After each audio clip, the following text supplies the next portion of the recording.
আচ্ছা একটাবারও কি মনে হলো না এই বাবা আপনাকে মা ছাড়া ছোট থেকে বড় করেছেন, আপনাকে পড়াশোনা শিখিয়ে উচ্চ শিক্ষায় শিক্ষিত করেছেন আজকের এই দিনটা দেখার জন্য, যাতে করে আপনি তাকে ঘাড় ধাক্কা দিয়ে বের করে দেন? আসসালামু আলাইকুম ম্যাডাম। ওয়ালাইকুম আসসালাম। কি ব্যাপার, বাবা এখানে কেন? ম্যাডাম যদি কোনোভাবে জেনে যায় যে আমার বাবাকে আমি বাড়ি থেকে বের করে দিয়েছি আর বাবা রাস্তায় ভিক্ষা করছে এখন, তাহলে তো ম্যাডাম কোনোভাবেই এই প্রজেক্টের ফাইলে সাইন করবে না। আমি এখন কি করতে পারি? কি ব্যাপার, এই কুলাঙ্গার পোলার সামনে পড়তে হইল? আমি তো আল্লাহর কাছে কইছিলাম কোনোদিন যেন এই পোলার মুখ আমি না দেখি। এখন যদি এই ছাত্রীরা জানতে পারে তাহলে কি হইব আল্লাহ তুমি জানো, আমি কিছু জানি না। আমি আর কি করব, কই যাবো? কি ব্যাপার সানি সাহেব, কিছু ভাবছেন? না না ম্যাডাম, ভাবতেছিলাম যে আমার স্বপ্নের প্রজেক্টটা এখন শুধু একটা আপনি সাইন করলেই আমি আবার প্রজেক্টের কাজ শুরু করতে পারি। আচ্ছা ম্যাডাম চলুন আমার অফিসে চলুন, ওখানে গিয়ে কথা বলি। দাঁড়ান, আমি তো আপনার ফাইলে সাইন করব না। কি বলছেন ম্যাডাম আপনি?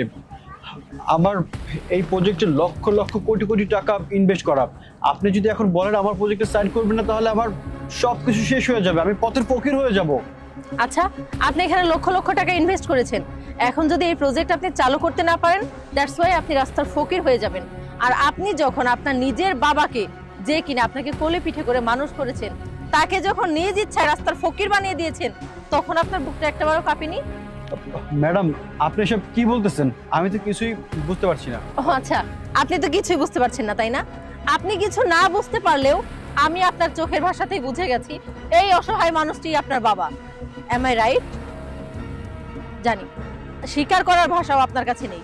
আপনি কি করে পারলেন আপনি নিজের সন্তান হয়ে নিজের বাবাকে বাড়ি থেকে বের করে দিতে? আচ্ছা একটাবারও কি মনে হলো না এই বাবা আপনাকে মা ছাড়া ছোট থেকে বড় করেছেন, আপনাকে পড়াশোনা শিখিয়ে উচ্চ শিক্ষায় শিক্ষিত করেছেন আজকের এই দিনটা দেখার জন্য, যাতে করে আপনি তাকে ঘাড় ধাক্কা দিয়ে বের করে দেন? শুনুন, যে কিনা নিজের বাবাকে ভালোবাসতে জানে না, তাকে প্রজেক্টের দায়িত্ব দিলে সে অসহায় গরিব দুঃখীকে কি দেখবে? আপনি তো বলেছিলেন এখানে আপনি হসপিটাল করবেন, গরিব দুঃখীর পাশে থাকবেন, অসহায়দের ফ্রিতে চিকিৎসা করবেন। যে কিনা নিজের বাবাকে দুমুঠো খেতে দিতে পারে না, সে আর অসহায় মানুষের পাশে কি দাঁড়াবে? তাই আমি সঠিকভাবে চিন্তা করে দেখলাম আপনার এই ফাইলে সাইন করা আমার পক্ষে সম্ভব না। ম্যাডাম প্লিজ আমাকে ক্ষমা করে দেবেন, এক্সট্রিমলি সরি। আমি না অনেক বড় ভুল করে ফেলেছি, আমি আমার বাবাকে বাড়ি থেকে বের করে দিয়েছি, আমি এই ভুলটা আর করতে চাচ্ছি না। ম্যাডাম আমি আমার বাবাকে আবার আমার সাথে ফিরিয়ে নিয়ে যাব।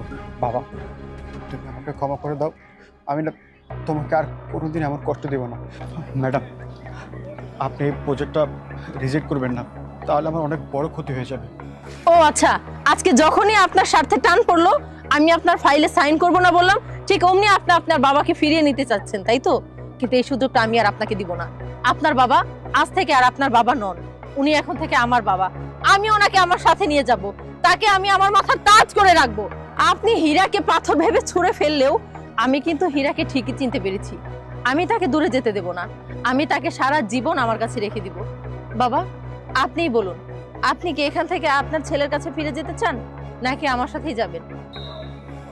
না মা, যে ছেলে আমারে বাড়ি থেকে বের করে দিতে একটু কষ্ট পায় নাই, সেই ছেলে আমাকে মেরে ফেলতে পারবে? আমি আমি ওর কাছে যাব না। ও যদি আমার দুধ দিয়ে গোসল করা নিতে চায় আমি যাব না। তুমি আমার বাবা ডাকছো, আমি তোমার সাথে যাবো। মা শুনলেন তো আপনার বাবা কি বললো? বাবা চলুন।